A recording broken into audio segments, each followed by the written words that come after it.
Gente, muito boa tarde. Boa tarde a todos, a todas. É com muito prazer que eu anuncio, né, a gente dá início a mais uma palestra do nosso ciclo, do nosso projeto, né, que foi desenvolvido aqui no Departamento de Psicologia, o nosso ciclo de palestras, né, pensando em temas associados ao Covid. E aí eu agradeço, inicio, né, a minha fala rapidamente agradecendo a professora Juliane. Professora Juliane, ela é professora do nosso departamento da graduação e da pós-graduação. É uma colega que eu tenho o prazer de compartilhar assuntos, temas, porque nós pertencemos à mesma linha de pesquisa na pós-graduação. A gente faz parte da linha de pesquisa de saúde e desenvolvimento humano. Então, é com muito prazer que eu apresento a professora Juliane, que vai hoje aqui conversar com a gente sobre questões referentes à parentalidade, né? Um tema que, para mim, é muito caro, né? É muito importante, que é o que eu estudo, né? Há aproximadamente 20 anos. Então, professora Juliane, que a intimidade faz com que a gente, mas como nós estamos aqui oficialmente nesse evento, né? Abrindo mais um evento, fique à vontade, muito obrigada pelo seu pronto aceite, quando a gente lançou o projeto, né? A professora Juliane foi junto com um grupo, né, de professores, ela também prontamente se prontificou a participar do projeto, já pensou num tema. Muito obrigada, Ju, e fique à vontade, tá? Agora você está aqui tranquila, serena, né? Assunto que para a gente é tão peculiar, é tão interessante, é tão importante. Então, muito obrigada e que nós tenhamos um ótimo evento, uma ótima palestra. Obrigada, Luciana. Obrigada, o Edson, que está aí organizando a sala. Agradecer a oportunidade, agradecer ao professor Landeira, diretor do departamento, que também está aí. Agradecer a todos vocês e todas vocês por terem topado, né, esse encontro. Para falar de um tema que é um tema que é muito caro para mim, eu gosto muito, que eu já pesquiso desde a época da minha graduação, já foi a escolha do tema da minha monografia, né, as questões relacionadas à maternidade, à parentalidade, mas em especial é um tema ainda mais caro para mim desde que eu me tornei mãe. Né? Eu sou mãe de uma menina de 5 anos, a Carol, e do Miguel, de 1 ano e meio, né? E nesse momento agora, eu também estou vivenciando uma série de questões relacionadas à parentalidade e, e as questões de isolamento. Então, quando surgiu a oportunidade de falar sobre algum tema e pensar algum tema, a primeira coisa que me veio à cabeça foi falar sobre parentalidade em tempos de quarentena. Então, eu queria... a Luciana já me apresentou, né?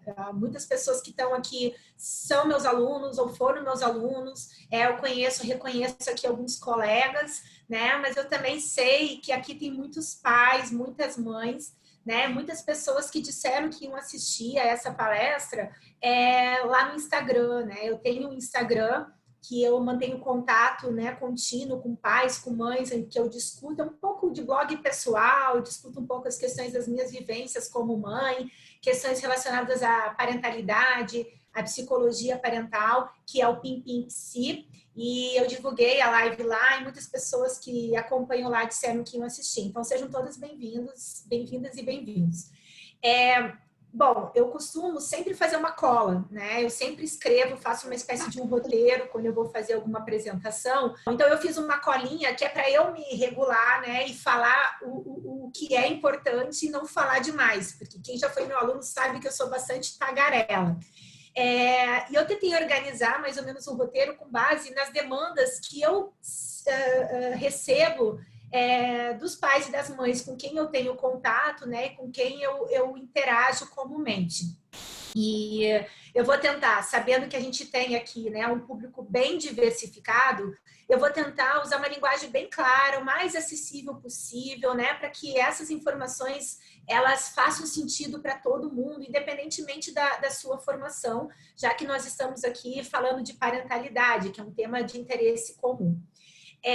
Bom, eu queria iniciar falando, né, de algo uma breve introdução, né, para a gente retomar essa questão da pandemia. A pandemia ela chegou, né, do nada. Nós já tínhamos uma expectativa de que algumas coisas, de que ela chegaria no Brasil, mas a gente até sentir na pele essa experiência, a gente não sabia exatamente o impacto que essa pandemia teria nas nossas vidas, né? E de fato lá por março, né, ela acabou pegando todo mundo de surpresa.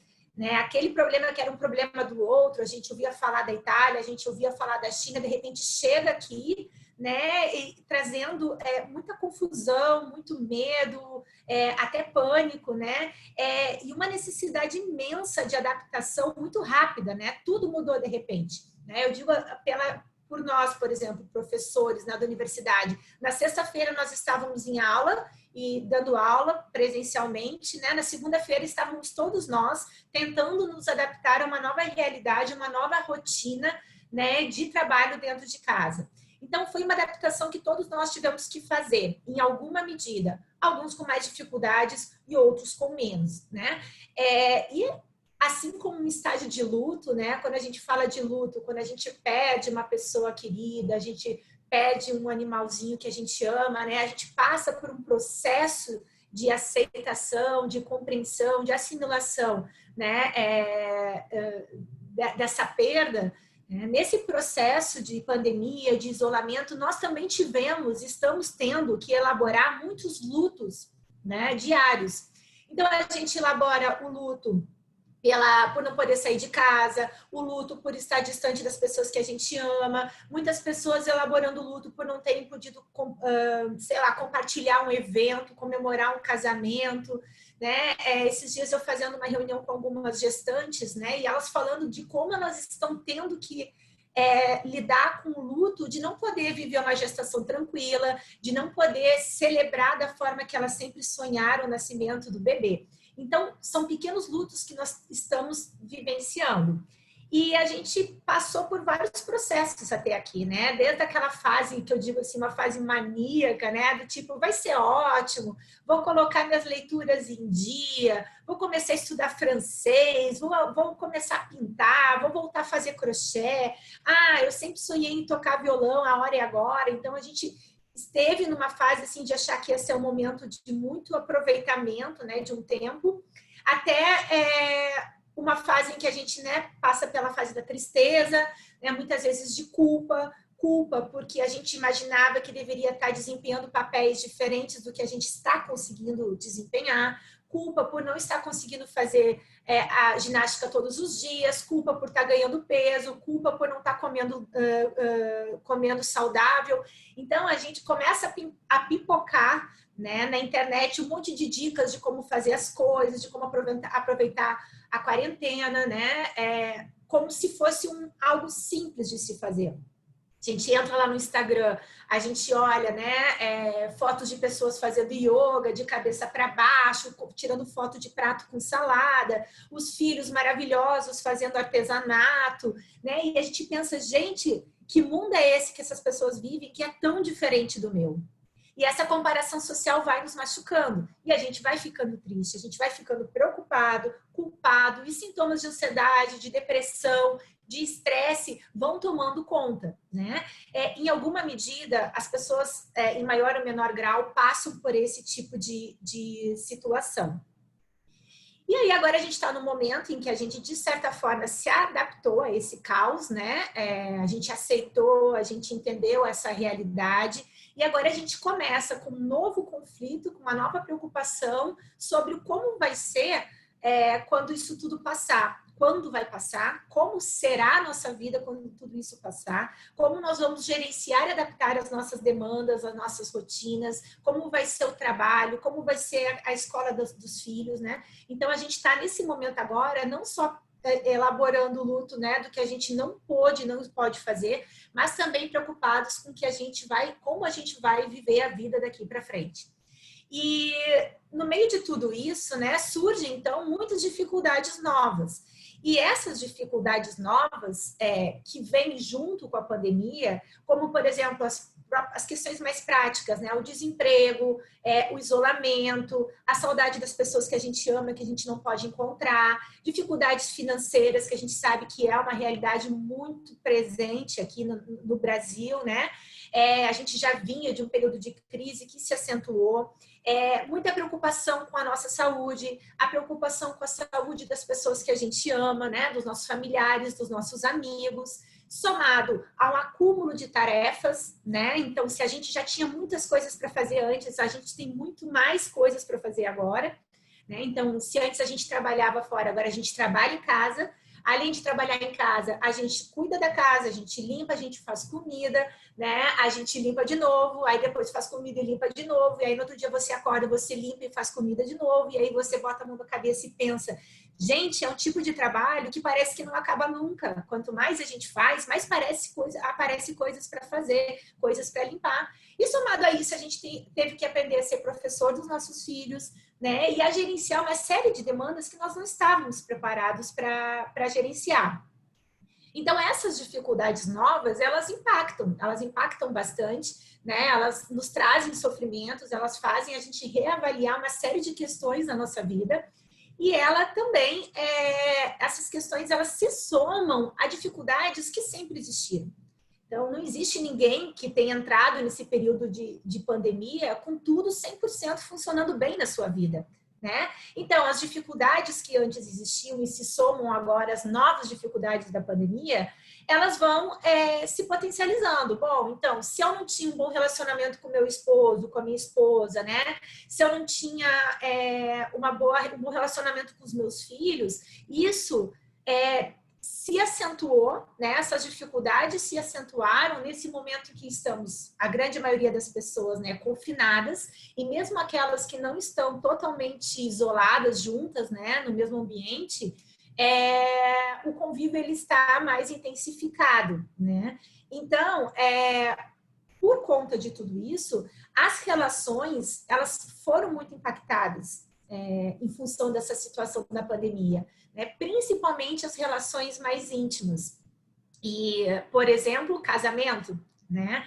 O casamento é um exemplo de uma relação, né, dentro do ambiente familiar, de um sistema, de um subsistema, né, que foi fortemente impactado, né, de alguma forma. Algumas pessoas relatam, nossa, eu voltei a conversar com meu marido, eu voltei a conversar com a minha namorada, fazia muito tempo que a gente não parava para assistir um filme, mas também a gente ouve muitos relatos do tipo, a gente tem brigado muito, tá muito difícil dividir as tarefas entre nós dois, eu me sinto sempre cansada, as demandas recaem muito sobre mim, os cuidados com os filhos não estão sendo divididos de forma justa, incompatibilidades de gênio, de rotina, de hábitos, né, que antes a gente conseguia, de certa forma, ir levando, né, mas que agora se tornam muito difíceis. Né? Se antes era suportável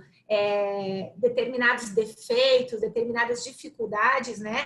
Agora, num isolamento e num convívio mais intenso, a gente descobre que a gente não consegue mais jogar certas dificuldades embaixo do tapete. E a conjugalidade, ela é apenas um sistema, um subsistema que sofre impacto, né, dentro desse contexto que a gente vive. A parentalidade, ela também é um aspecto importante a se considerar, né? E a gente tem aí, e a gente que estuda desenvolvimento, né, famílias e comportamento infantil, a gente sabe que as experiências que são vividas em um sistema, elas tendem a extrapolar para outros sistemas. Então, se existe uma dificuldade no subsistema conjugal, se existe uma dificuldade do casal, dependendo do nível de intensidade, né, dessas dificuldades, o nível de conflito, isso pode impactar na qualidade da relação que esses pais estabelecem com os seus filhos. Existe um conceito técnico que se chama em inglês, né, spillover, ou seja, essa extrapolação, né, quando as dificuldades que acontecem numa relação específica dentro da família acabam interferindo, né, numa outra relação, num outro sistema. Então, na família é tudo muito interligado, né? As pessoas convivem dentro de um mesmo sistema, né? De modo que a experiência de um impacta a experiência de outro, né? E as relações, elas são muito próximas. E em relação à parentalidade, a gente vive uma situação, né? A grande maioria das pessoas, muito comum. que são as crianças em casa, né, full time, espaços muitas vezes pequenos, né, são espaços que não foram pensados e estruturados para acomodar uma família grande, por exemplo, ou com crianças 24 horas, né, sem nenhuma possibilidade de sair, de se entreter, de fazer outras coisas na rua, né, crianças que precisam seguir estudando, né, que requerem essa demanda e essa exigência da gente, né, e isso tudo vai se somando, né, a gente vai pensando em tijolinhos, né, de dificuldades que vão se somando. E eu costumo dizer para os pais uma frase, né, que é mais ou menos assim: se aquilo que a gente vivia antes, né, as dificuldades que a gente se sentia antes, elas eram cantadas na nossa cabeça em voz baixa, agora elas cantam, as dificuldades cantam com o microfone ligado no amplificador. Então não é mais possível a gente não ouvi-las, né? Mesmo que a gente queira e a gente coloque o dedo no ouvido, a gente continua ouvindo. Elas se tornam mais presentes, né? Onipresentes na nossa vida. E aí no meio de tudo isso, e as crianças, né? Eu costumo sempre dizer que as crianças, elas são uma representação do ambiente familiar, né? A forma como as crianças lidam e vivenciam as experiências, né? Isso tem muita relação com a forma como nós pais vivenciamos as nossas próprias questões e a forma como as nossas estratégias de enfrentamento em relação às dificuldades que a gente encontra. As crianças, eu costumo usar um termo que eu digo que as crianças são muito porosas, né? Ou seja, elas trocam muito conosco e elas recebem muito, captam muito as coisas que estão acontecendo no entorno, né? Então, elas perguntam, elas questionam, né? Elas querem saber, elas muitas vezes não aceitam qualquer tipo de resposta, elas reagem, né? Elas sofrem e elas sentem também as dificuldades, né? Dentro de uma outra forma de operar, dentro de uma outra concepção de mundo, dentro de uma outra forma de entender os problemas, né? Mas elas também estão sofrendo e vivenciando uma série de dificuldades que são associadas a esse período de isolamento.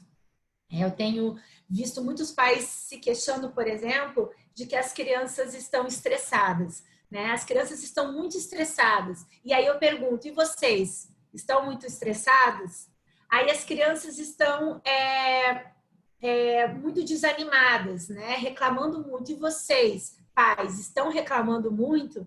Né? De que forma vocês, pais, ou nós, pais, estamos atuando, né, e nos comportando dentro de casa e lidando com essa situação, de que forma estamos servindo de modelos para os nossos filhos nesse momento. E é um momento em que nós temos muitas demandas, né? A gente vive numa situação que a maioria de nós estamos precisando trabalhar, né? Muitos trabalhando em home office, né? E no primeiro momento existia uma expectativa de que a gente conseguiria, né, simplesmente pegar o trabalho lá de fora e colocar dentro de casa, né, e conseguir produzir da mesma forma, né, ter o mesmo rendimento, ter a mesma motivação para trabalhar. E a gente sabe que hoje em dia, né, a gente sabe que isso não é possível. Na maioria das vezes isso não é possível, né? Porque o ambiente doméstico, o ambiente de casa, ele é o ambiente de casa. Não é adequar, a gente não teve que adequar o ambiente de casa ao trabalho, a gente precisou adequar o trabalho ao ambiente de casa, né? E isso tem alguns ganhos, né? Como aluno meu disse esses dias, professor, a melhor coisa do mundo é assistir aula de pijama deitado na cama. Tem alguns ganhos para algumas pessoas que têm um estilo mais fechado, que têm menos necessidade de socialização.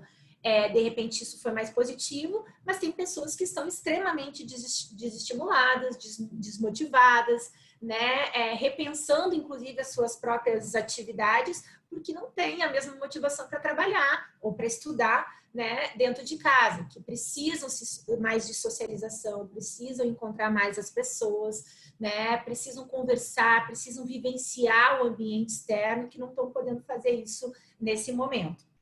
E as crianças com as crianças não é nada diferente, né? Então, os pais muitas vezes se queixam que os filhos estão desmotivados para o aprendizado, né? A professora conecta lá na aula pelo vídeo e a criança não quer ficar, né? Ou fica de braço cruzado, com cara emburrada e não interage com a professora ou com os colegas. Então, são algumas das queixas que a gente tem ouvido bastante, né? E aí depois eu vou falar um pouquinho mais sobre isso e talvez, se der tempo, trazer algumas dicas que possam ser úteis para a gente manejar algumas dificuldades comuns nesse momento de isolamento que a gente vive. Mas uma coisa que eu queria trazer, né, que é bastante interessante, é a questão das redes sociais, né? Eu que sigo muitos perfis, por exemplo, no Instagram, sobre parentalidade, né, maternidade, relacionamento pais e filhos, e eu não sei se essa experiência é compartilhada com vocês, mas como a gente vê modelos perfeitos de parentalidade, né? Perfis mostrando o exercício perfeito da parentalidade. Então, você tem que fazer isso, não pode fazer aquilo, né? E a gente vai vivenciando um fenômeno que a psicologia social estuda muito, que é chamado de comparação social, né? É a gente se comparar, né, com aquilo que o outro faz, né? E aquilo com base naquilo que a gente julga ser importante ou necessário fazer, né? A gente estereotipa um modelo, né, nesse caso específico de como ser mãe, de como ser pai, e a gente se esforça para seguir esses modelos, e esses modelos vão sendo reforçados por aquilo que a gente vê, por aquilo que a gente curte, né, por aquilo que a gente lê, pelos perfis que a gente segue na internet. E isso vai fazendo muitas vezes muito mal, porque afinal, poxa vida, aquela mãe trabalha fora e trabalha em casa, né? E mesmo assim ela tem tempo para fazer artesanato com seus filhos todos os dias. Como essa mãe tira tempo para fazer artesanato todos os dias? Como é que esse pai consegue tocar violão e cantar uma música e gravar e colocar no YouTube todos os dias? Essas pessoas são maravilhosas, conseguem oferecer um tempo e uma qualidade de interação que eu não consigo. E aí vem a culpa, né? Vem a frustração, vem sentimentos de tristeza, né? A autoestima muitas vezes fragilizada, né? E a gente entra num ciclo vicioso que essa sensação, né? Essa preocupação, ela vem, ela nos causa mal, né? E a gente vai se tornando cada vez mais impactado por essas informações que a gente busca na internet. Então, TV não pode, porque deixa a criança com a cabeça quadrada. TV vai deixar a criança hipotônica. A criança não pode ficar na frente dos eletrônicos. E aí eu estou estressada, eu preciso responder um e-mail de trabalho, eu coloco o meu filho na frente do tablet. Culpa, né? O celular para jogar um joguinho enquanto eu termino o almoço. Culpa. Criança não fez a tarefa direito. Culpa. Que tipo de mãe, de pai sou eu que não estou conseguindo estimular meu filho para o aprendizado, né? Preparou comida saudável? Não. Hoje foi só um macarrão, só fritei um macarrão na manteiga, estava sem paciência, estava sem tempo, já faz uns 2, 3 dias que eu não consigo colocar um legume, uma verdura no prato do meu filho. Culpa.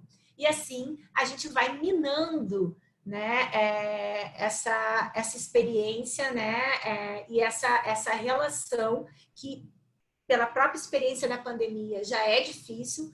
Parentar dentro de um ritmo normal de vida já é complexo demais, né, e aí a gente vai somando mais tijolinhos nessas dificuldades que a gente vivencia. E eu sempre costumo dizer assim, a gente vive no momento de pandemia que nós precisamos sobreviver, né? Acho que estamos todos nós no momento de, né, todas as pessoas que estão se cuidando, né, que estão adotando os métodos adequados de higiene, de cuidado, de proteção para si, para sua família, está todo mundo com um grande intuito de se proteger, né, e proteger as pessoas que amam para que a gente possa sobreviver a tudo isso, né? Só que eu costumo dizer, muitas vezes a gente esquece que a gente não, além da gente sobreviver, né, a gente precisa também passar por isso de uma forma não tão difícil, né? Na verdade, a gente pode tentar, a gente pode fazer esse esforço para que ao final dessa experiência de isolamento, ao final dessa pandemia, nós estejamos bem, né, do ponto de vista emocional, afetivo, cognitivo, né, que a nossa saúde mental não tenha sido tão impactada, né, e as nossas relações também não tenham sofrido um impacto negativo desnecessário. A gente sabe que algum impacto, em alguma medida, vai acontecer, vai ter, não há como passar imune a essa experiência, né, uma experiência de um significado imensurável na vida de todo mundo, né? Mas nós precisamos também cuidar da nossa saúde mental, cuidar das nossas relações, né? Para além dos nossos cuidados, né, com a saúde física. E aí, assim, se eu pudesse tentar resumir, assim, em palavras, né, quais são os aspectos importantes, né? Quais são as palavras que me vêm à cabeça quando eu penso nessa experiência que a gente está vivendo agora? Eu acho que quando a gente fala de parentalidade, a gente precisa falar de humanidade, né? A gente se preocupa muito em ser humano, com os outros, com as demandas dos outros, com as necessidades dos outros, e muitas vezes a gente esquece, né, de ser generoso conosco. A gente esquece muitas vezes de que a gente também precisa exercer esse autocuidado, né, refletir, se cuidar, pensar e ser generoso e generosa, né, conosco, no sentido da gente entender que nós não somos super-heróis, super-heroínas, né, que vamos conseguir dar conta de tudo e de todas as dificuldades o tempo todo. Se permitir ser frágil, se permitir errar, né, não amplificar os problemas que já existem, né, mas conseguir dar uma dimensão real. Então, se os meus filhos estão com uma determinada dificuldade, se nesse momento eles não estão conseguindo juntar as vogais, o A com I, o O com U, né, de que forma eu posso lidar com isso, de que forma eu posso interpretar essa experiência, né, sem me cobrar por não estar conseguindo exercer adequadamente o meu papel, me culpabilizando por de repente não estar conseguindo ensinar meu filho adequadamente, né, ou me preocupando em excesso sobre como o impacto que isso vai ter na vida do meu filho no futuro, né, e tentar olhar isso com mais generosidade, né. É normal as crianças não estarem tão motivadas nesse momento. Nós não temos, a grande maioria de nós, formação pedagógica para ensinar, para alfabetizar, né? De modo que, se essas dificuldades estão presentes, talvez o que a gente precise fazer é aceitar, né? Ter paciência, né? Persistência e entender que é uma fase. Uma outra coisa que os pais dizem muito assim: eu estou me sentindo muito culpado, muito culpada por deixar meu filho assistir TV de manhã enquanto eu preparo o almoço ou quando eu preciso trabalhar. E uma coisa que eu gosto muito de dizer nós estamos numa situação atípica. Eu não diria isso para os pais e para as mães se a gente não tivesse nesse momento tão difícil, né, que a gente está vivendo agora. Mas nesse momento, e isso talvez seja muito mais uma opinião pessoal, emocional, do que propriamente técnica, né? Mas eu digo para as pessoas assim, tá tudo bem. Essa experiência né, esse período de pandemia, ele não vai definir você, ele não define seu caráter, ele não define a sua qualidade como pai e como mãe, né? E ele não vai definir o tipo de pessoa que seu filho ou sua filha vai ser. Então, antes, deixar o seu filho ou a sua filha assistindo um pouco de TV ou jogando um joguinho no tablet, no celular, do que agir de forma radical, né? Não deixando ele ter acesso a esses eletrônicos e precisar trabalhar e fazer outras coisas e ficar extremamente estressado, extremamente irritado, né? Não conseguir ter uma boa interação, chegar no final do dia de cabelo em pé, né, de tal modo que isso impacte de uma forma muito mais negativa essa relação e esse desenvolvimento do que o eletrônico, a televisão propriamente dito. Então, a importância de ser flexível, né, a importância de conseguir tentar relaxar, né? Ser generoso, olhar não só para o outro, mas para nós mesmos nesse momento, né? E acreditar que isso é um momento, né? Que isso vai passar. A gente vê aí muitas outras situações de outros contextos em que a flexibilidade já está acontecendo, as pessoas aos poucos vão retomando o ritmo normal, né? Dentro de uma outra realidade, dentro de uma outra normalidade, mas as pessoas estão aos poucos retomando, né? As suas atividades de lazer, o seu trabalho fora de casa, né? A escola, e isso vai acontecer também, né? E nós precisamos até lá segurar mais um pouquinho, ter um pouquinho mais de paciência, né? Que isso tudo vai passar. Eu coloquei ontem, eu fiz algumas perguntas, né? Eu compilei algumas perguntas que as pessoas me disseram assim, Juliane, quem sabe amanhã você fala sobre isso, né? E aí eu anotei algumas coisas aqui que alguns pais e mães trouxeram para mim e talvez possa ser interessante para vocês também. Então, uma pessoa me disse assim, Juliane, quem sabe você fala, meu filho não fica sozinho nunca, né? Eu tenho um filho pequeno de 4 anos e ele não faz nada sozinho. Ele precisa o tempo todo de mim ou do pai ajudando, fazendo. Então, eu não consigo ter tempo para mim para nada. E eu me sinto culpada, né, de dizer, de incentivar ele a ficar sozinho. Parece que eu me sinto no dever de ter que ficar com meu filho o tempo todo.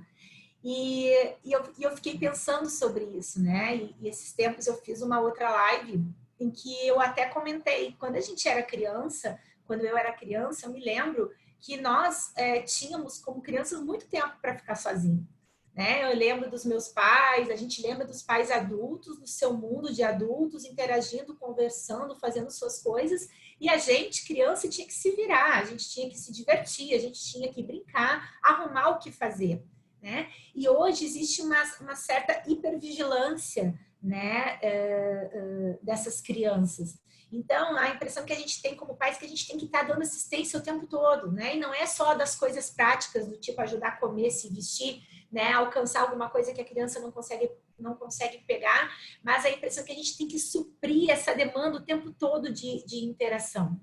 E isso é impossível, né? E além de não ser impossível, além de ser impossível e de ser extremamente cansativo, né? Isso está longe de ser algo necessariamente positivo para essas crianças, né? As crianças, elas precisam saber lidar com o tédio, elas precisam saber ficar sozinhas, né? E entender que ficar sozinha também é importante, que esse momento de recolhimento, né? De brincar sozinha, de não ter um adulto interagindo com elas é extremamente importante. Quem tem irmãos, né? Crianças que têm irmãos, né? Pais, famílias com mais de um filho. A importância dessas crianças poderem interagir, esses irmãos poderem interagir sem atuação do pai e da mãe, intervenção dos pais, né? No sentido de que essas crianças elas possam construir uma relação de irmãos, né? Sem essa presença desse pai ou dessa mãe, desses cuidadores adultos, né? A importância dessas crianças vivenciarem o tédio para que esse tédio permita que essas crianças vivenciem e estimulem a sua criatividade, né? É por meio do tédio, né, do não ter nada para fazer, que essa criança vai criar, que essa criança vai aprender a construir histórias, que vai poder aprender a contar consigo mesma, né? Sem aquela falsa crença de que os pais vão estar ali o tempo todo como se fossem recreadores, né? Provendo entretenimento o tempo todo. Então, é aquela velha a questão que eu trouxe inicialmente, né? Da mãe que disse, eu não aguento mais fazer artesanato. Né? Você não precisa fazer artesanato o tempo todo, você não precisa ter uma agenda de atividades lúdicas, interessantes e divertidas o tempo todo. Né? A criança precisa, é importante para o desenvolvimento dela, cognitivo, né, socioemocional, que essa criança aprenda a contar com ela mesma, aprenda a estar só e aprenda a lidar com o tédio, buscando estratégias para que ela mesma possa fazer esse tédio passar.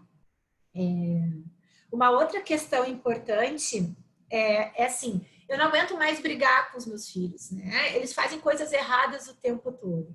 E aí, uma dica que eu dou é respira, né? A gente dentro de casa, né? Às vezes, eu me lembro que tinha uma colega que dizia assim, segunda-feira, agora eu vou descansar, porque no final de semana tudo que eu menos faço é descansar, né? Porque eu tenho 3 filhos e é uma rotina muito louca, da hora que acorda, da hora que dorme, dando conta das demandas das crianças. Chega na segunda-feira, eu chego no trabalho, é onde eu finalmente consigo desopilar. E aí, uma outra mãe disse assim, nesse período de pandemia, a gente tem brigado muito. Briga porque suja o sofá, briga porque quebrou um objeto de decoração, briga porque jogou comida no chão, porque... E aí eu digo, bom, se já era difícil para você, né, lidar com essas questões no sábado e domingo, num período de pandemia, 24 por 24 horas juntos, eu imagino que isso realmente deve estar sendo ainda mais difícil para você, né? Mas eu imagino o quanto deve estar difícil, acima de tudo, você ver a sua casa e o seu ambiente como um ringue, né? Como uma arena, né? Em que as brigas são tão constantes assim. Isso é desgastante em todos os aspectos, né? Isso traz um impacto muito negativo, não só para a qualidade dos relacionamentos, né? Mas para o desenvolvimento dessas crianças como um todo, né? Tá cheio de estudos aí mostrando o impacto negativo, né? Do conflito familiar, né? No desenvolvimento afetivo, emocional e até cognitivo das crianças ao longo da vida toda. Então, de que forma minimizar essas situações de conflito? Né? Eu acho que um bom exercício que a gente pode fazer todo dia, quando uma situação acontece, né, que nos tira do eixo, que nos deixa nervoso, é pensar, vale a pena comprar essa briga? Quais são as brigas, quais são as situações em que vale a pena uma intervenção nossa? Né? Nem todas, necessariamente, a gente precisa brigar, nem todas a gente precisa bater de frente. Eu estou falando aqui muito de criança, mas quem tem filhos adolescentes, né, é uma outra realidade, porque esses adolescentes, eles questionam mais, eles questionam regras, eles questionam autoridade, né? Os conflitos, eles são muitas vezes mais intensos e mais frequentes, né? E a gente tem que ter essa capacidade de avaliar, né? De avaliar se vale a pena uma discussão, se vale a pena uma intervenção naquele momento, se realmente aquele significado que a gente está atribuindo a uma conduta dos nossos filhos, ela se realmente faz sentido isso que a gente está pensando, né? Se aquela criança, por exemplo, respondeu mal porque ela realmente quer nos agredir, ou se porque ela está querendo comunicar alguma coisa, está querendo manifestar algum descontentamento. Muitas vezes a gente tende a qualificar, né, as atitudes das crianças com a nossa cabeça de adultos, né, com o nosso pensamento de adultos. Então, a criança está sendo mal educada, a criança está sendo ingrata, né, a criança não está entendendo as nossas dificuldades. Só que se a gente colocar, né, as coisas sobre uma outra perspectiva, muitas vezes a gente vê que não existe essa intencionalidade, né, de fazer mal, de agredir, de desrespeitar, que muitas vezes a gente acredita que tem. Então, essa outra pergunta que tinha me trazido, até nem sei se a pessoa está aqui, eu imagino que esteja, né? Eu acho que saber, né? Ter essa capacidade de respirar fundo, eu acho que olhar assim, de uma perspectiva mais ampla, o que de fato é um problema, né? Muitas vezes a gente acha que uma determinada, né, um sofá riscado de caneta é um problema, mas às vezes a gente se afasta um pouco, respira, se distancia e consegue ver que isso é algo muito pequeno diante de uma série de outras questões e dificuldades que existem por aí, né? Então, a gente poder fazer essa avaliação de forma contínua para poder realmente atribuir ao problema a dimensão que ele de fato tem, né? E aí, uma outra coisa, né, que algumas pessoas me trouxeram, né, sobre a questão de como lidar com a situação da pandemia, né, com as crianças. E aí eu teria, assim, N coisas para falar, N sugestões para trazer, dicas de atividades que a gente pode fazer, né, para trabalhar com a criança os seus sentimentos, mas uma questão bastante importante é sobre como lidar com as emoções. né? A importância da gente validar essas dificuldades que as crianças estão vivenciando, né? Deixar que essas crianças falem, deixar que as crianças se expressem, né?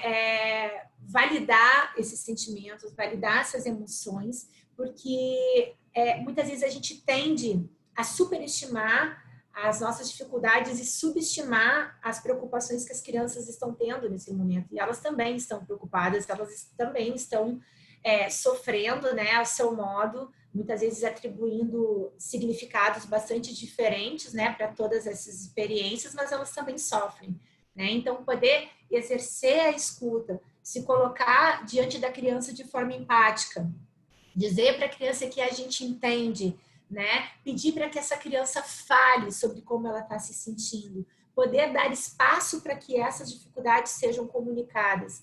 Isso é muito importante. E como é que a gente consegue fazer isso? A gente só consegue fazer isso se nós estivermos em condições de poder entrar em contato com as nossas próprias dificuldades, né? Se a gente não consegue lidar com isso, a gente também não vai conseguir comunicar isso para as crianças. Então, validar sentimentos, isso é algo bastante importante, né? Uma dica que eu tenho dado para os pais e eu tenho recebido um retorno super positivo é a ideia de pensar estratégias lúdicas para que a criança consiga entrar em contato com as suas emoções, né? E com as suas dificuldades e com as suas questões. Então, uma dica legal, assim, que eu tenho recebido um bom feedback, é construir com a criança um emocionário. Então, vocês já devem ter ouvido falar, principalmente quem é da área da psicologia, que existe aí para comprar emocionários, né? Em que existe categorizações de cor, de forma, né? Explicações sobre os diferentes tipos de emoções que uma pessoa pode sentir. Mas a gente pode aproximar essa experiência do mundo da criança, né? E construir um emocionário junto com a criança. Como a gente faz isso? Lápis, papel, lápis de cor, canetinha, giz de cera, né? E ir conversando com a criança para que ela vá contando que sentimentos e emoções ela reconhece e como ela imagina que esses sentimentos sejam. E aí a gente pode ir compilando e juntando e fazendo um emocionário que é da própria criança. Então, aqui em casa, por exemplo, com a minha filha, né? Eu pergunto para ela, filha, como é que você está se sentindo hoje? Ela nomeia as emoções dela por cor.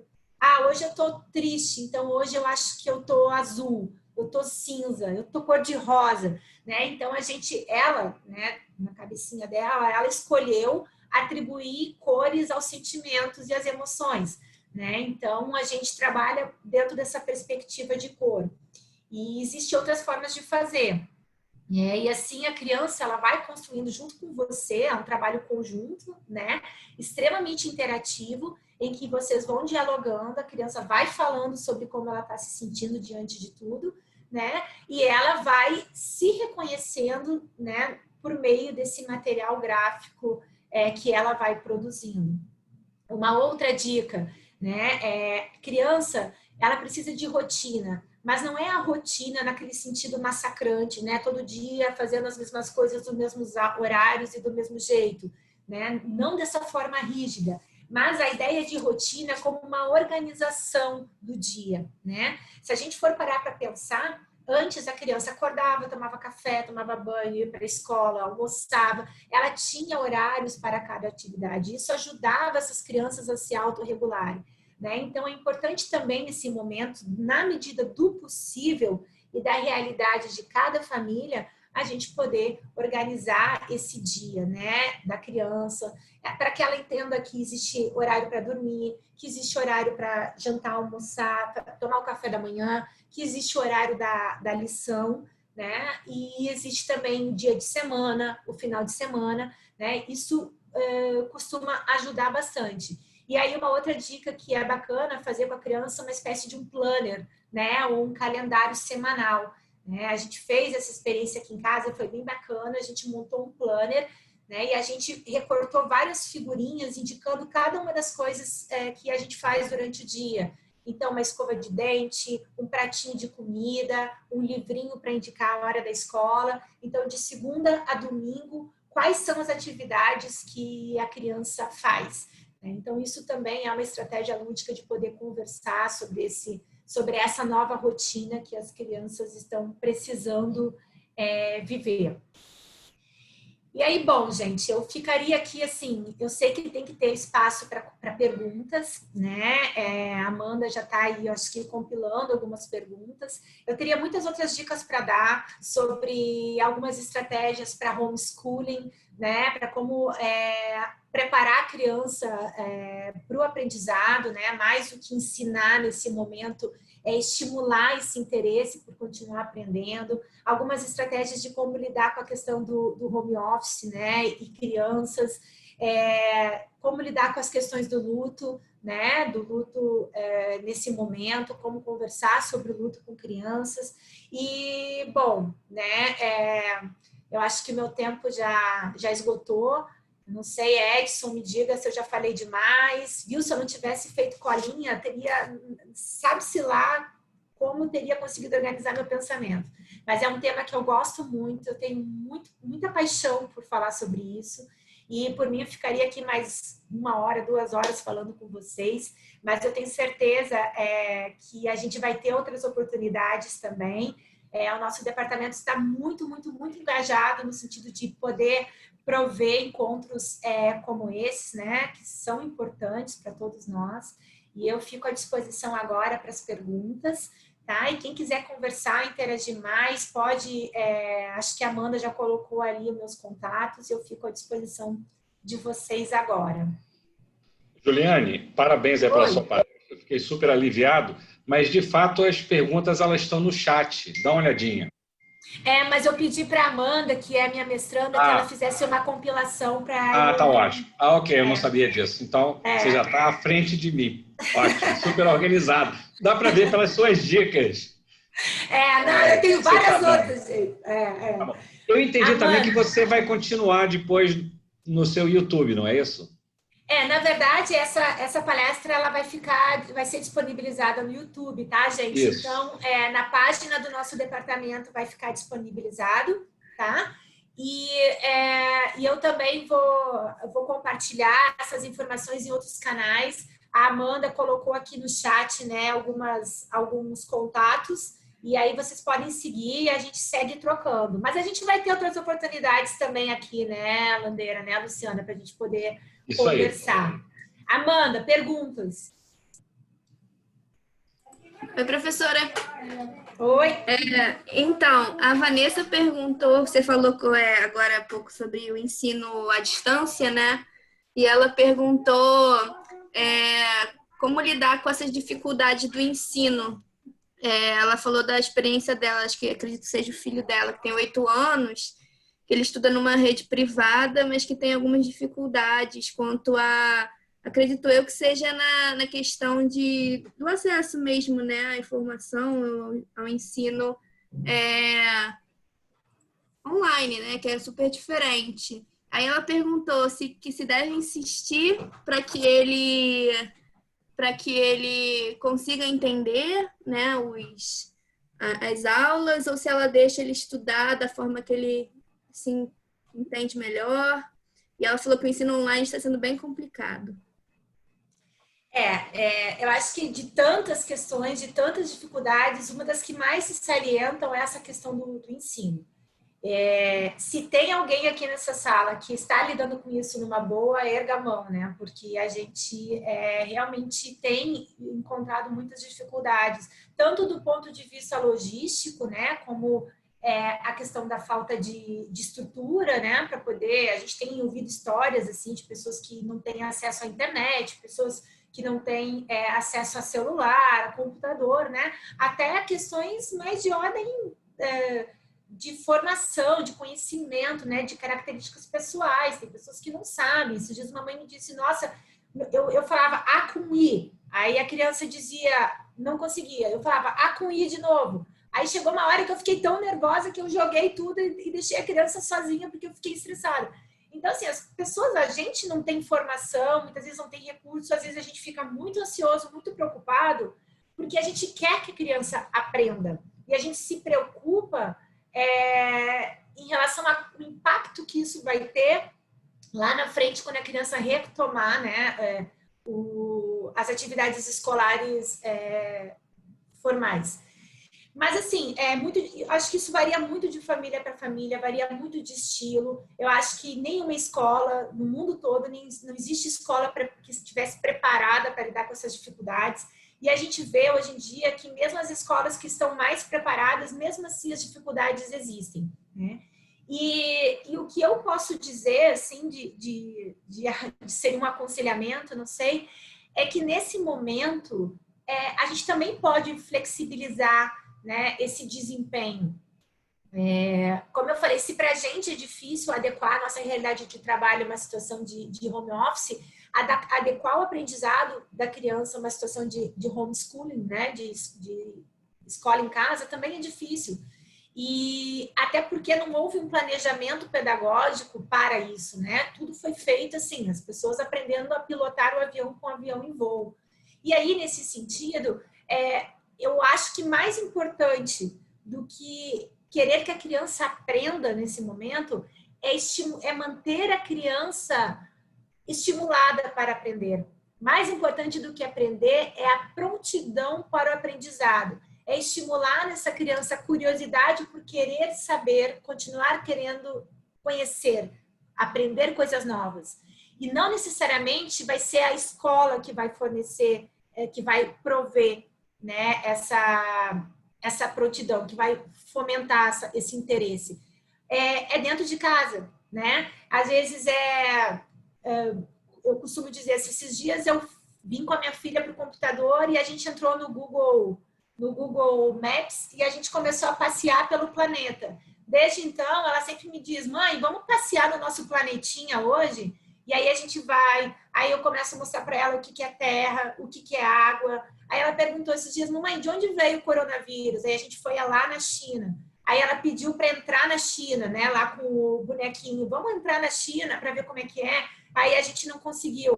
Aí ela perguntou, por que a gente não entra na China e a gente consegue entrar na Itália? Porque lá na China, filha, talvez o moço que tira foto não conseguiu entrar. Por que não conseguiu entrar?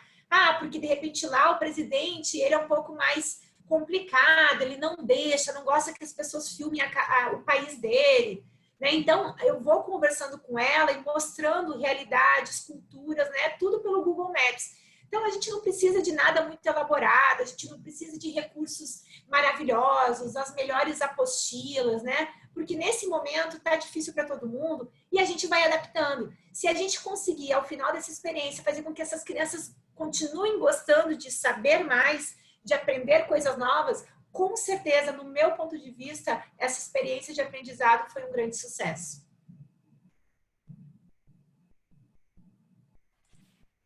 Obrigada, professora. Professora, então, a gente tem mais uma pergunta, que foi o Romualdo que perguntou.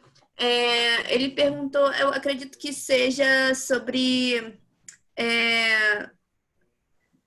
gravidez na adolescência, pelo que ele trouxe.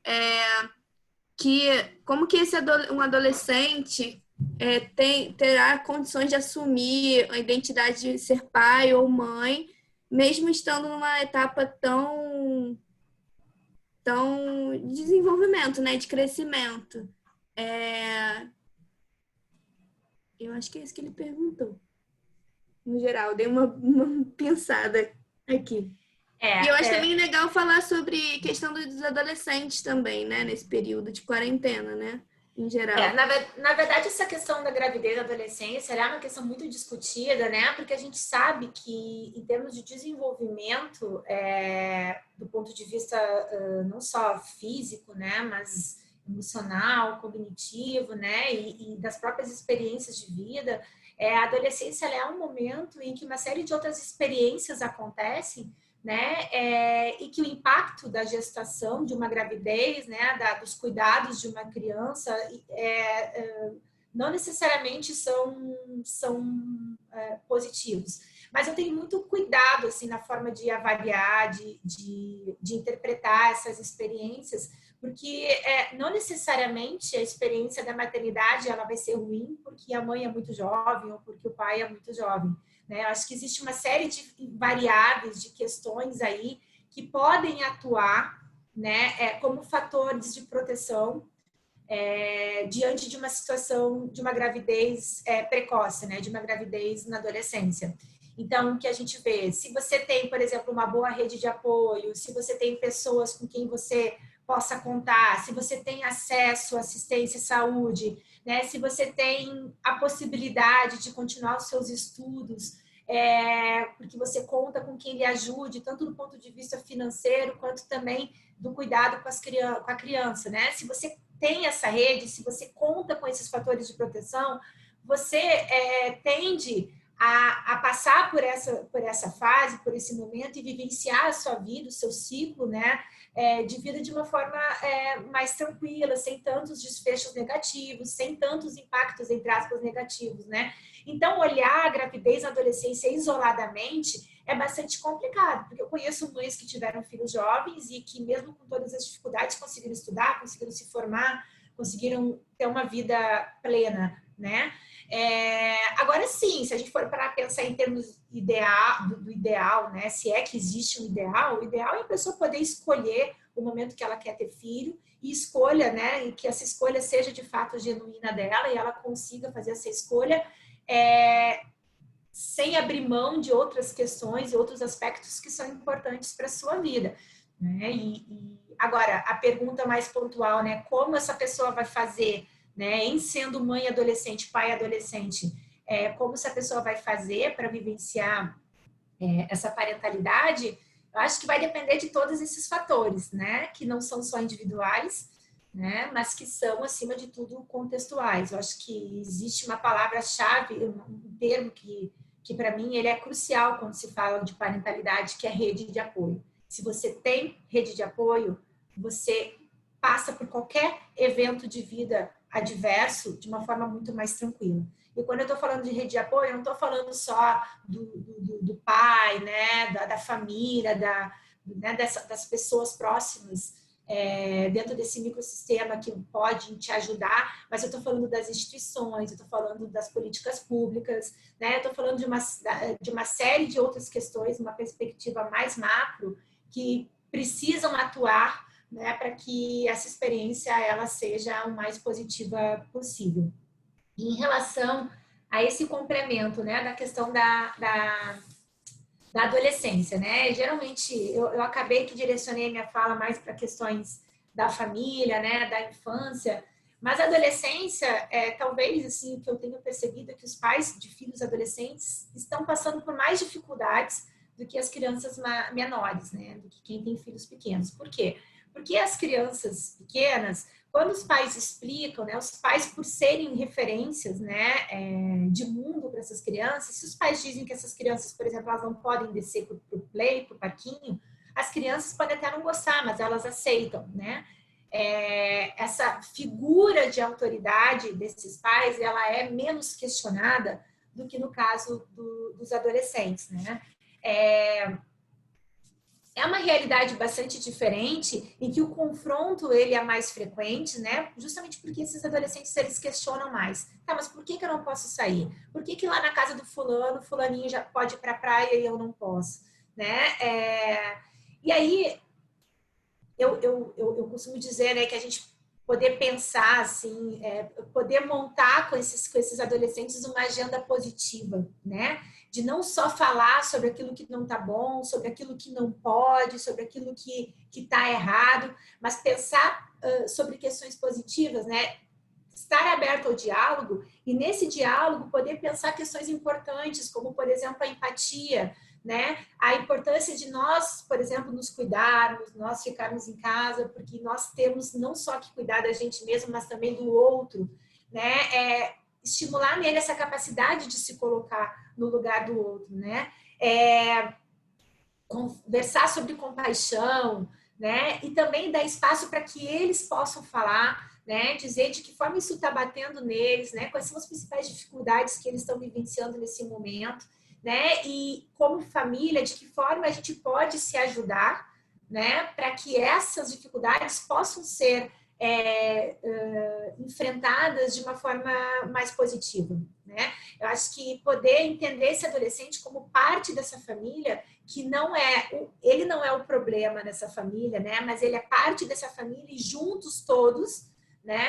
Podemos, cada um com as suas, né, demandas e com seus papéis, todos nós juntos podemos pensar como lidar melhor com essa situação e podemos nos ajudar mutuamente, né, para que possamos passar por isso juntos da melhor forma possível, né? Eu acredito muito na importância dessa hierarquia, né, de papéis numa relação de pais e filhos, né? Existe uma relação, esses filhos precisam reconhecer nesses pais pessoas que lhe transmitam segurança, né? E esses adolescentes precisam entender que esses pais estão num lugar que é diferente do deles. E que por mais amigos que sejamos, né, nós temos papéis diferentes nesse ambiente familiar. E eles precisam confiar na gente, né, e acreditar que nós estamos ali pilotando o barco da melhor forma que a gente pode, né? Que não é perfeita, né? E que nós vamos errar, mas que nós somos os pais, nós somos as mães e nós estamos comandando esse barco. E estabelecer uma relação hierárquica é diferente de truculência, né, de autoritarismo, né?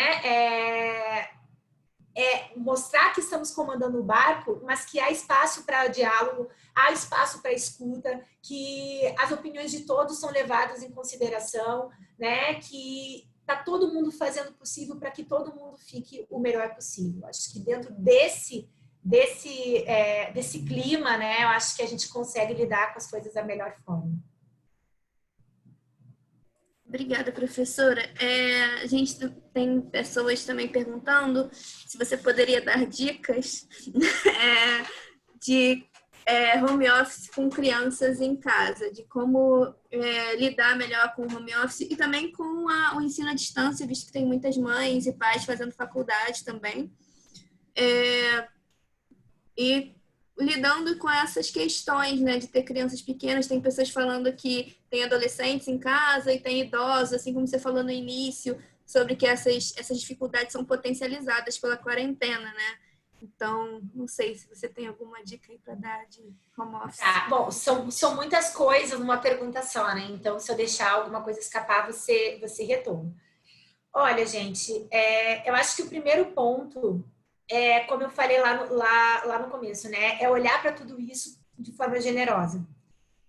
E entender que a gente só pode fazer o possível, né? E no momento que a gente entende que a gente está fazendo o possível, que a gente está dando o melhor possível, né? Mas que existe um tanto de outras coisas que a gente não pode dar conta, eu acho que isso é um bom começo, né?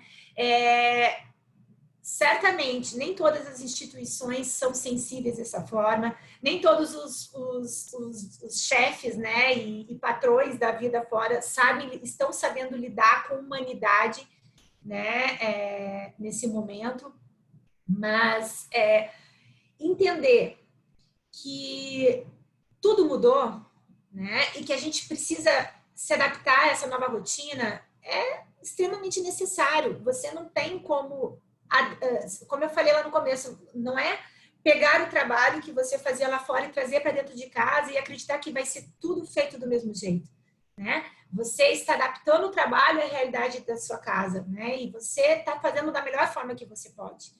E isso significa o quê? Significa que você vai ter que interromper uma reunião, porque isso faz parte, você não está no seu escritório, você está dentro de casa.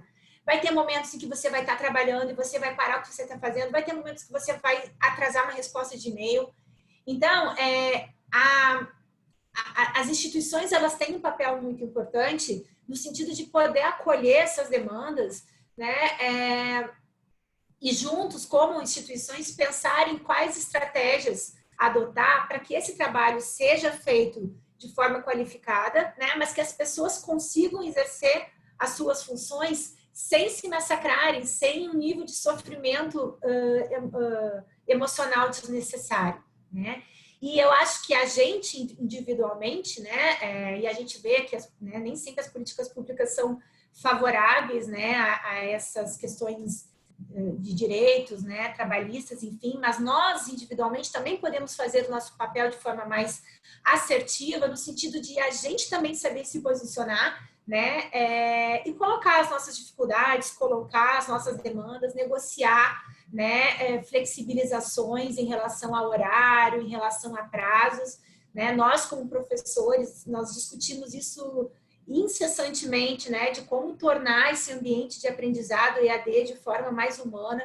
Eu acho que isso é o nosso ponto de partida de todas as reuniões que a gente faz, assim, como poder fazer com que essa experiência, ela seja uma experiência de aprendizado bacana, né, e humana, né, e que ela possa ser acessível para todas as pessoas, em alguma medida, mesmo com as dificuldades. De que forma a gente pode diminuir essas dificuldades?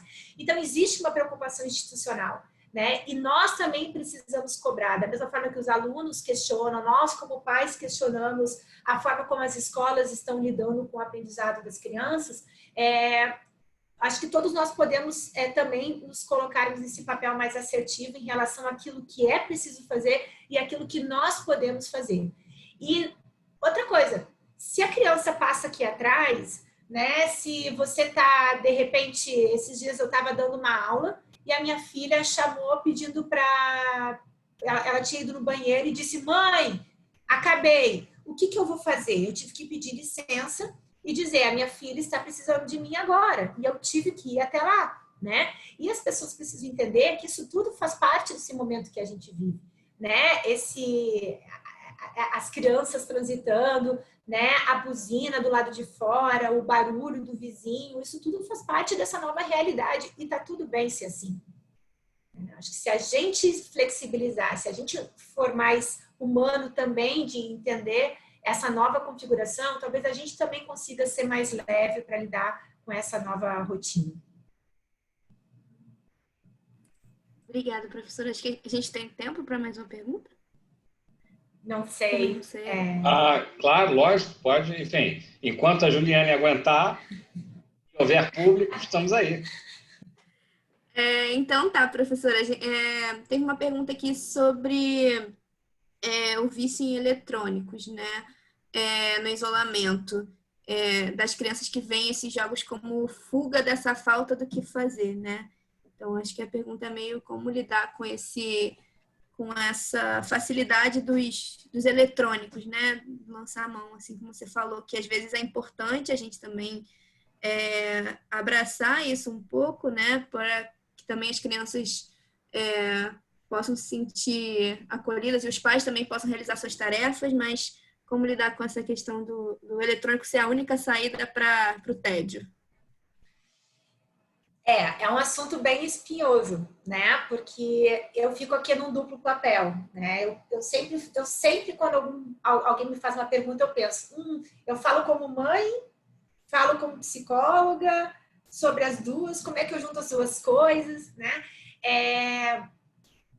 É um assunto bastante espinhoso, bastante complexo. É inegável, né? A gente tem aí, gente, um corpo de evidências científicas, empíricas, mostrando o impacto negativo do uso de eletrônicos, né? Do uso exagerado de eletrônicos no desenvolvimento cognitivo e socioemocional das crianças, com vários desdobramentos.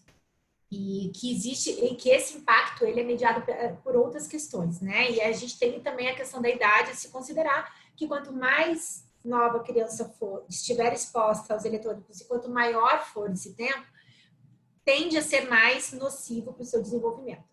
Por outro lado, existe uma série de variáveis que vão vão mediar essa relação. Não é uma relação causal direta.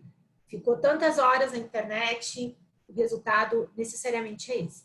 A gente tem uma série de variáveis aí moderando, como, por exemplo, o tipo de conteúdo, né, que a criança acessa, de que forma esse conteúdo é acessado, em que momentos, né, e qual é a função, né, desses eletrônicos naquela dinâmica, daquelas relações, daquela família.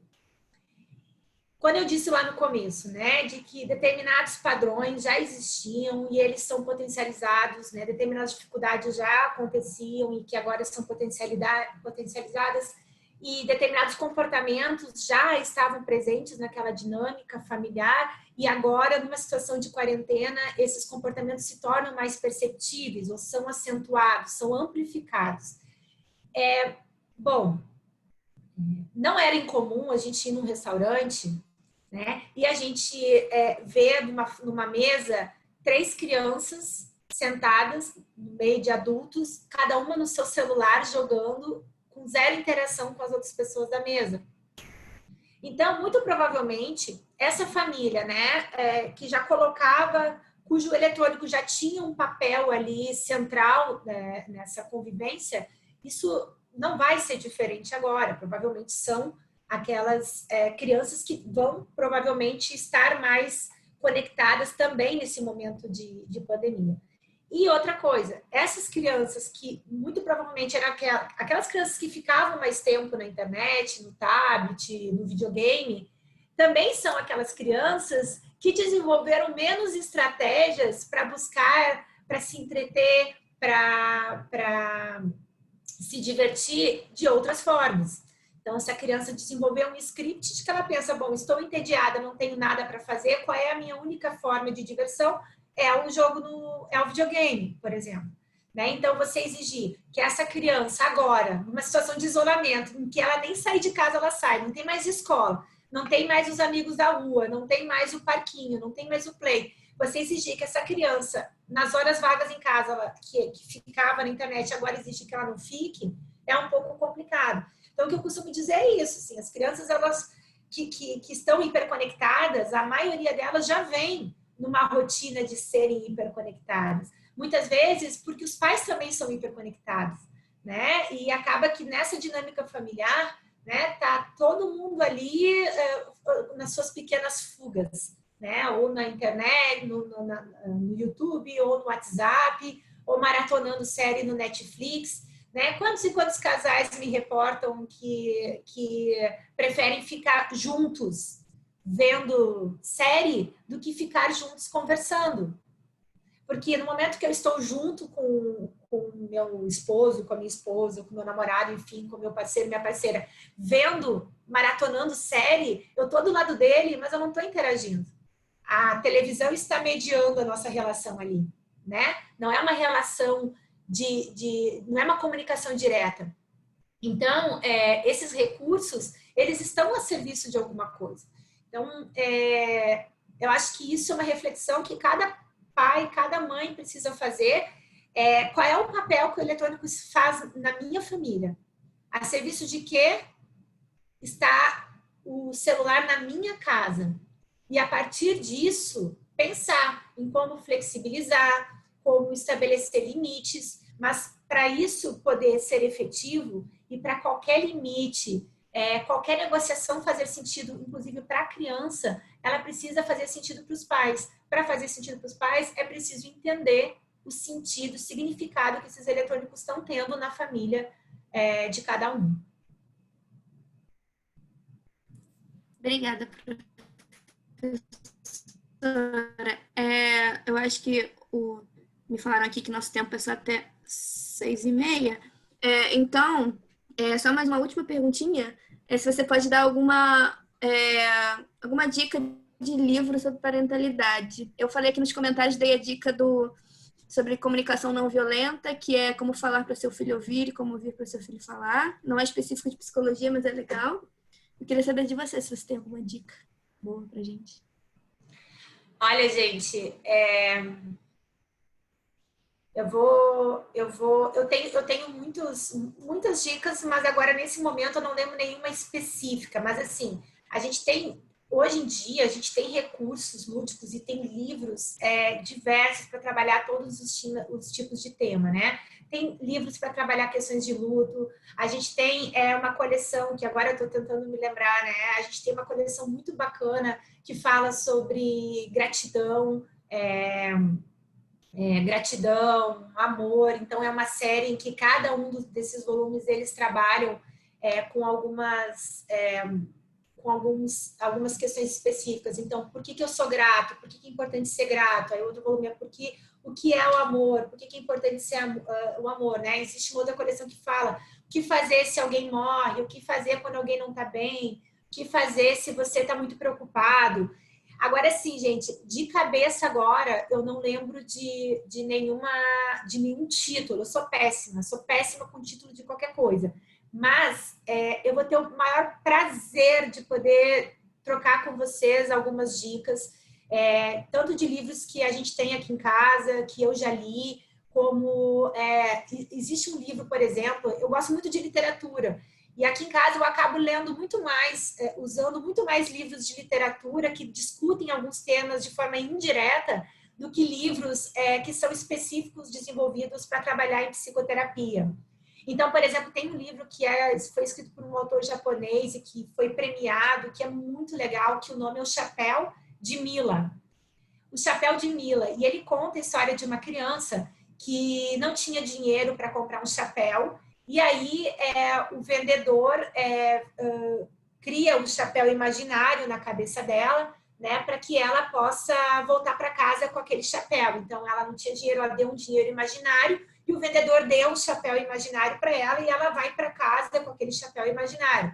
E é um livro super bacana para trabalhar a questão da importância da imaginação, a importância da criatividade, e do quanto você, por meio dos seus pensamentos, né, você consegue pensar, imaginar, criar, né, sair daquele mundo e daquela realidade né, enfim, e ir para outros lugares, né, para qualquer lugar que você quiser por meio da imaginação, do quanto a imaginação ela é rica, né? Então, é um exemplo de um livro que me ocorreu agora, né? E assim, tem vários outros livros bacanas que eu, lá no meu Instagram pessoal, que é o Pimpim Psique, acho que a Amanda já colocou, pode colocar aí de novo. Eu trouxe várias já dicas bem legais assim, de livros, e se vocês quiserem algum outro, vocês me perguntam algum outro livro específico, eu posso indicar para vocês. Obrigada, professora. Acho que nosso tempo se encerrou. Queria agradecer, professora, agradecer a todo mundo que esteve até o final com a gente. Acho que o professor Landeira vai dar uma palavrinha também. Então, primeiro eu quero dizer que eu fiquei muito aliviado enquanto pai. Excelente palestra. A gente sempre tenta, né, o melhor, e a gente sabe que isso é muito difícil. Então, extremamente esclarecedor, Juliane. Você é uma professora extremamente didática, que demonstrou essa capacidade na apresentação de hoje com um público extremamente variado. Parabéns. Muitas dicas interessantes, algumas delas eu vou até aproveitar. Quero agradecer à sua aluna, Amanda Padilha. Foi uma excelente ideia ter uma pessoa próxima a você para organizar as perguntas. Isso facilitou muito, não é? Quero agradecer ao Edson Molinari, que é o responsável por esse projeto, e dar um aviso que o Edson ele vai editar o vídeo da professora Juliane e vai colocar na página do departamento. Não é isso, Edson? Eu vou colocar no YouTube e vou passar o link para o Fernando botar na nossa página. Tá. Então, quero parabenizar a Juliane aí pela grande palestra que ela deu agora. Muito boa. A gente tem acompanhado aí todas. Dá um aviso também que na próxima semana, deixa eu ver se eu consigo compartilhar aqui, na próxima semana a gente tem o professor Marco Aurélio, que recentemente foi contratado como humorista aqui no nosso departamento, também vai falar de um tema extremamente importante, estresse e trauma em tempos de pandemia. O professor Marco Aurélio é psicólogo, nós somos colegas de graduação aqui na PUC. Depois ele foi fazer medicina, então ele é médico, psiquiatra, neurologista, psicólogo e tem um doutorado numa área de psicanálise, uma coisa bem interessante. Ele tem um aspecto bem amplo de uma atuação tanto na área de psicanálise como na área da neurologia, da psiquiatria. Tenho certeza que a palestra dele também vai ser bastante instrutiva. Então, mais uma vez, Juliane, show de bola. Em nome do departamento, a gente quer agradecer a sua participação. Mande um abraço para o Bruno. Não sei se ele está aí. Bruno é o marido da Juliane, uma pessoa também... Está cuidando das crianças, para eu poder dar palestra. Isso, tá bem? E agradecer ao público que esteve presente até agora. A gente chegou a ter quase 70 pessoas. Parabéns, Juliane, foi muito bem divulgado. Já fui lá no seu Instagram também. Já fiz... Tá bem? Edson, mais alguma coisa? Não, só para dizer que o nosso tempo está realmente em cima. Deixar a Juliane aí, mais uma vez, obrigado. Um beijo, Obrigada, Juliane. gente. Excelente Beijo, palestra. gente. Obrigada. Tchauzão. Fiquem bem. Obrigada.